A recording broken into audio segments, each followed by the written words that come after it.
I think the first thing is, as an industry, we are glad that the government has at least started having discussions or thoughts around crypto regulation.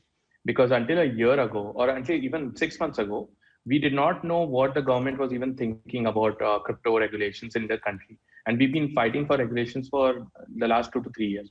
So I see this as a step forward towards regulation. Now, there are quite a few conflicting reports. Like you rightly said, one report states of a ban.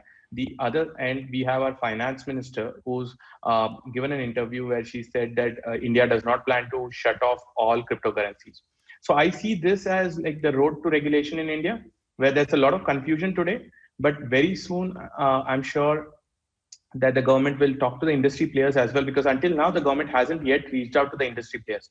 All of the talk that we are seeing is more from the whole government's point of view, from a theoretical point of view.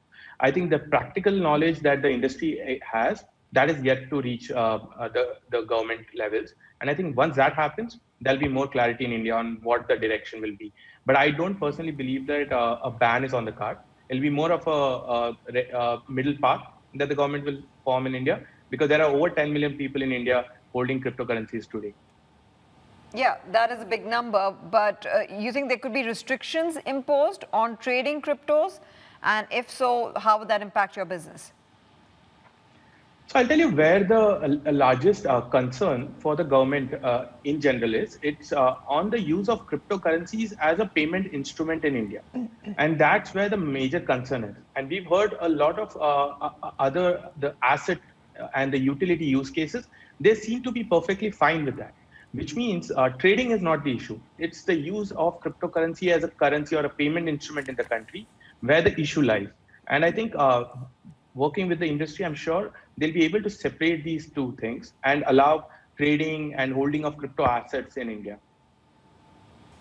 So Suresh, I'm just wondering, Nischal, when you hear India trying to put restrictions around cryptocurrency assets, owning cryptocurrency assets, at the same time when you hear the RBI coming out to say that it's trying to form, it's coming out with its own digital currency, the digital rupee, what sort of message does that send out to the markets and investors? It's sort of confusion. There's a lot of confusion on what is the end goal out here. But from whatever reports we are seeing, the fear seems to be that if RBI wants to come out with its own cryptocurrency, why are other cryptocurrencies to be used? And I think this is where there is a sort of a misalignment, where the RBI's statements are with the use of cryptocurrency as a currency or a payment instrument, whereas the rest of the industry is also gunning for the asset and the utility use cases of crypto. So I think this is a disconnect, and the intention is not, I think, to do a complete ban, but just to protect the CBDCs that RBI wants to eventually release in India, saying that no other private players should launch a currency in the country.